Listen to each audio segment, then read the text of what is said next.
आम्ही हायकोर्टमध्ये बघतो की पॉक्सो केसेसमध्ये मुलगी असते 4 वर्षाची, जिच्यावर बलात्कार झालेला असतो. तिचा एव्हिडन्स रेकॉर्ड केला जातो 4-5 वर्षांनी, जेव्हा ती 8-9 वर्षाची असते. कायदा म्हणतो की 30 दिवसात केलं पाहिजे, पण ते प्रत्यक्षात होत नाही. त्यामुळे आम्ही पण गाईडलाईन्स दिलेले आहेत की जितकी लहान मुलगी तिचं पहिलं एव्हिडन्स रेकॉर्ड करणं गरजेचं आहे. त्याच्यासाठी वकिलांनी पण स्वतः इंटरेस्ट घेऊन ती केस चालवलीच पाहिजे, कारण नाहीतर आपण न्याय पक्षकाराला देऊ शकणार नाही. काय होतं की मुलगी 4 वर्षाची असते, 8 वर्षाची झाले तिला आपण काउन्सिलिंग करून की to move on with life, आणि परत जेव्हा एव्हिडन्स रेकॉर्ड करायला ती येते तेव्हा आपण तिला परत शिकवतो, परत तिला आठवण करून देतो की काय झालं, तिने काय डिपोज केलं पाहिजे.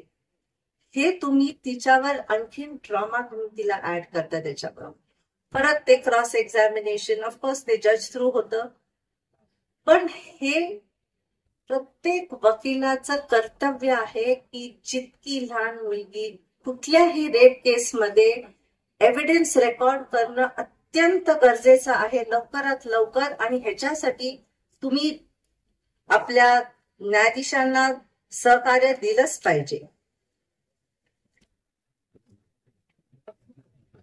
दुसरं म्हणजे माझ्या लक्षात हायकोर्ट जज पण आम्ही बघतो की प्ली बार्गेनिंग हा कॉन्सेप्ट जो आहे कायद्यामध्ये तो अजिबात वापरला जात नाहीये. आपण जर लिटिगेशन कमी करायचं असेल तर, आणि जिथे होऊ शकतं तिथे वकिलांनी तो प्ली बार्गेनिंगचा अर्ज द्यायला काहीच हरकत नसते. त्यामुळे प्ली बार्गेनिंग हे यूज केलं पाहिजे. मी तुम्हाला एक केस सांगते, आणि खरंच म्हणजे तिथे आपण न्याय दिला का हे तुम्ही सगळ्यांनी विचार करा. एक आरोपी होता, वय वर्ष 20, तो 10 वर्ष कस्टडीमध्ये होता. वय होतं त्याचं 30 वर्ष. त्याच्याकडे न पैसे न वकील करायसाठी पैसे होते. शेवटी त्यांनी प्लीड गिल्टी केलं वकिलामार्फत, लिगल एडच्या वकिलामार्फत. प्लीड गिल्टी करताना हा विचार केला नाही की कन्करंट सेंटेन्स आपण मागावं. ही केस 41 केसेस त्या माणसावर होते, थेफ्टचे होते, पेटी थेफ्ट. त्याच्यातले 3 केसेस हे न्यायाधीशांनी किंवा वकिलांनी पण बघितलं नाही की तो जुव्हेनाईल होता तेव्हा. त्यामुळे 38 केसेस झालं कन्व्हिक्शन 41 केसेसमध्ये 2 वर्ष, 2.5 वर्ष, 3 वर्ष. मग त्यांनी लिगल एड थ्रू हायकोर्टमध्ये अर्ज केला की मला सोडा, मी 10 वर्ष आत आहे. मी कॅल्क्युलेट केलं की हे जर 41 कन्व्हिक्शन झालेले प्ली बार्गेनिंग मध्ये, प्लीड गिल्टी मध्ये, तर त्याला 80 वर्ष शिक्षा भोगावी लागली असती. फाईन होता, फाईन भरता येत नव्हता कारण त्याची फायनान्शियल कपॅसिटी नव्हती. आणखीन 10 वर्ष म्हणजे एकूण 90 वर्ष तो आणखीन त्याला सजा काटली म्हणजे आत राहायला लागलं असतं. मी परमिटेशन कॉम्बिनेशन सगळं बघून की कन्करंट एका कोर्टाचं तरी पण 50-60 वर्ष होत होते. शेवटी चार्जशीट मागवली तर बघितलं तर त्याच्यात काहीच त्याच्या विरुद्ध नव्हतं. आता हे न वकिलांनी पाहिलं न न्यायाधीशांनी पाहिलं. हे खरं ट्रॅव्हेस्टी ऑफ जस्टिस आहे. शेवटी इनहेरंट पास 482 खालती मी आणि माझे दुसरे न्यायाधीश होते, आम्ही त्याला अंडरकॉन सेंटेन्सवर 10 वर्षावर सोडून दिलं. पण ही गोष्ट प्ली बार्गेनिंग असून, प्लीड गिल्टी असून पेपर्स उघडून बघितलंच पाहिजे न्यायाधीशांनी पण आणि वकिलांनी पण. जेव्हा तुम्हाला माहितीये की 41 केसेस ज्याच्यावर आहेत तर ते कन्करंट सेंटेन्स साठी प्लीड नाही, वकिलांनी पण नाही आणि न्यायाधीशांनी पण लक्ष दिलं नाही. आता तो जर हायकोर्टमध्ये आला नसता because of his financial condition, तर तो तिकडेच त्याचं काय झालं असतं माहित नाही. म्हणून लीगल एड हे खूप महत्वाचं आहे आणि प्रत्येकाने प्लीड गिल्टी आहे म्हणून पेपर्स उघडायचे नाही असं नाही, अभ्यास केलाच पाहिजे त्याचा. दुसरी एक मला आवर्जून सांगण्यासारखी एक वाटते, दुसरी एक केस होती म्हणजे ज्याच्यात एका आरोपीने एका इलेक्ट्रिसिटी कंपनीने एक कंप्लेंट केली एका माणसाच्या विरुद्ध की त्यांनी इलेक्ट्रिसिटीचे पैसे भरले नव्हते. तर त्या माणसाने जाऊन पोलिसांना सांगितलं की मी पैसे भरलेले आहेत पण मला टाइम द्या, मी ते कंपाऊंडिंगची रिसीट आणतो. पोलिसांनी त्याला लगेच अटक करून टाकलं. तो एक 4-5 दिवस कस्टडीमध्ये होता फॉर नथिंग. न वकिलांनी पाहिलं, रिसीट दाखवली जजला आणि न्यायाधीशांनी पण पाहिलं नाही. तो माणूस जरी तो कंपाऊंड झाला होता तरी पण तो माणूस 4 दिवस आत होता.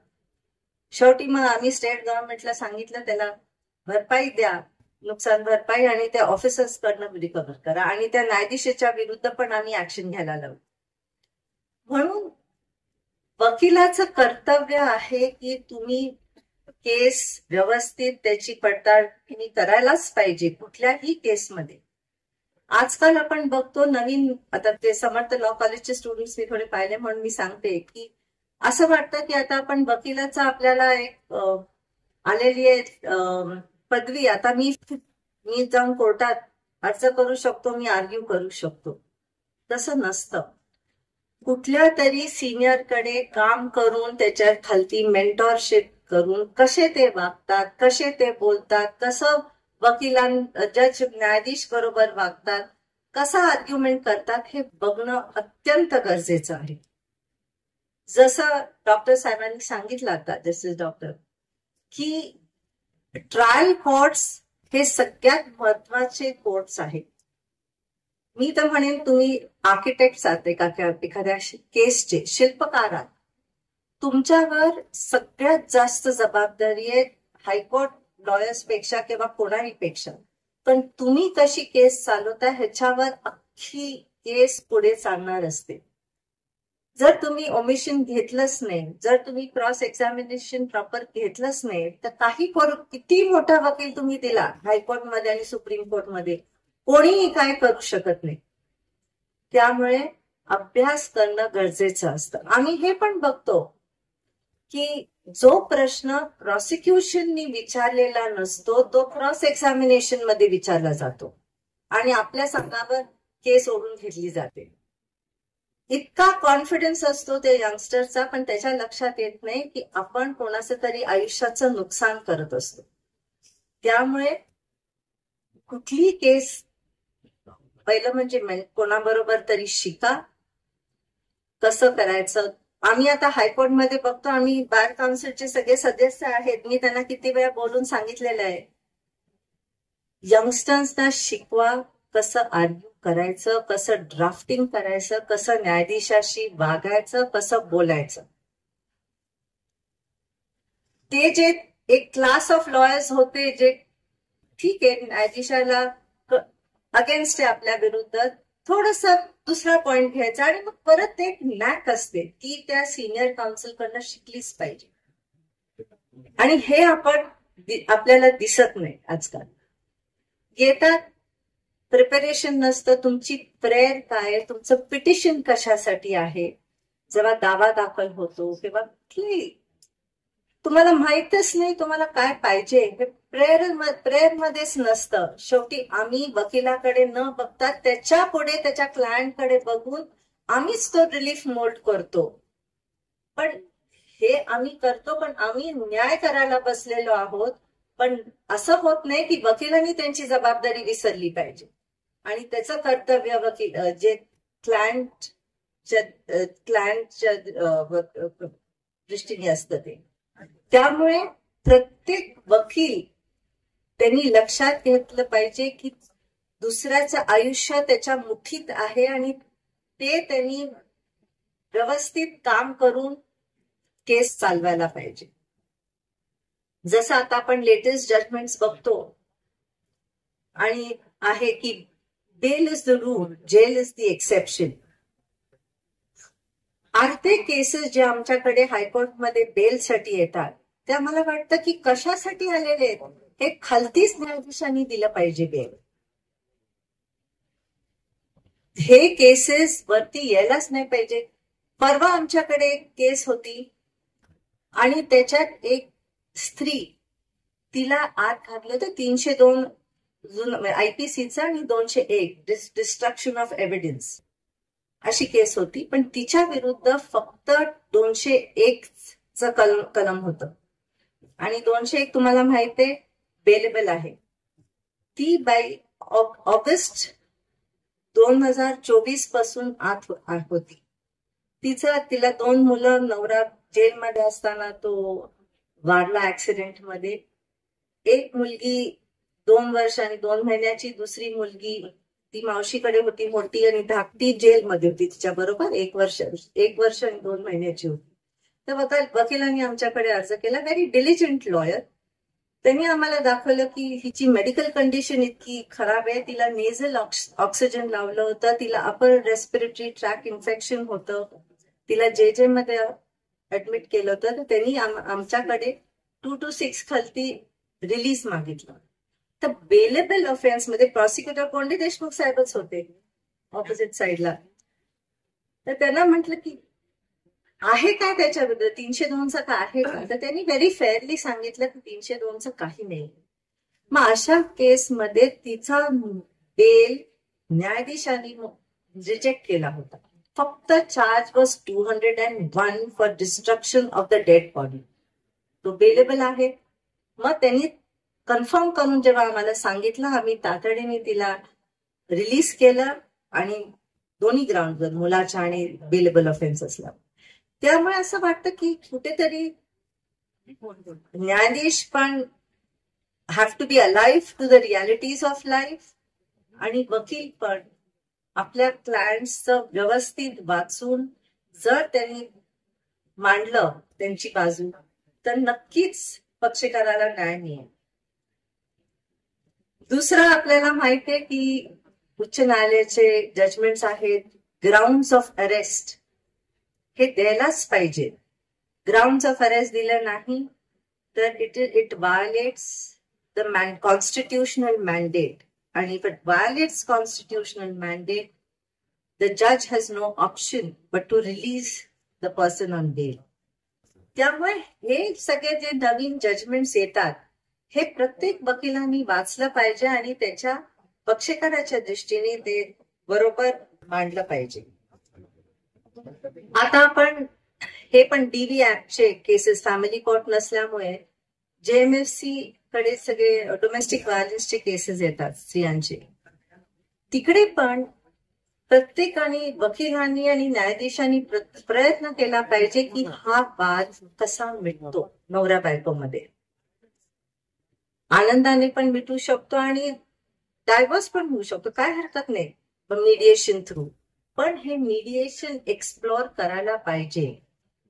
मीडिएशन हे काय वाईट नसतं, उलट ते पार्टीजच्या दृष्टीने चांगलं असतं. इट्स नॉट टाइम कन्झ्युमिंग, पैसे लागत नाही. कोणतरी चांगला मीडिएटर, तुमच्याकडे कोण मीडिएशन नसतील इकडे मीडिएटर्स, ती आम्ही कोणतरी पाठवू तुम्हाला ट्रेन करायला ऍज ट्रेन्ड मीडिएटर्स, ज्यांच्याकडे हे केसेस पाठवले जातात. आमचे न्यायाधीश तर असतातच, बरेचसे जण ट्रेन्ड आहेत, पण हे मिटवण्याचा प्रयत्न केला पाहिजे. छत्रपती शिवाजी महाराजांच्या जुन्नरमध्ये त्यांची जी जस्टिस सिस्टम होती की ते पण प्रयत्न करायचे की कसे वाद मिटवले जातील. आणि हे त्याला मीडिएशन म्हणत नव्हते तेव्हा, आपण आता मीडिएशन त्याला म्हणतो. पण हे आपण प्रत्येकाने, वकिलांनी हा प्रयत्न केला पाहिजे की हा नवरा बायको मधला वाद कसा मिटवता येईल. आणि त्याच्यासाठी वकील जजेसची पण हेल्प घेता येईल तुम्हाला. दुसरं महत्वाचं शेवटचं आहे की बरेचसे वकील प्रोबेशन ऑफ ऑफेंडर्स ऍक्ट आणि ऍडमोनिशन जे प्रोव्हिजन्स वापरतच नाही. हे वापरले पाहिजे तुमच्या क्लायंटच्या इंटरेस्ट मध्ये. यंग मुलगा असेल तर ते वापरा ना, त्याला ते टॅग लागत नाही कन्व्हिक्शनचा. तर हे प्रोव्हिजन्स आहेत, हे वापरले पाहिजे. आमच्याकडे एक केस होती ज्याच्यात एक very highly placed person in a private company was driving a car with his wife and child. आणि पोलिसांनी थांबवलं. He was smelling of alcohol. Accident वगैरे काय झाला नव्हता, but he was smelling of alcohol. He was arrested आणि त्याला 4 दिवस का 3 दिवस कस्टडीमध्ये होता. बेल मिळाला. त्यांनी प्लीड गिल्टी केलं.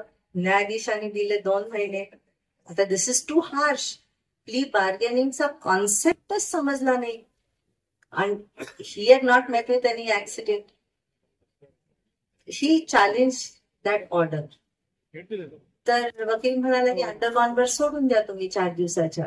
So we said all right, सोडून दिलं. मग चेंबरमध्ये गेल्यावर सेड की he is a CEO of a company.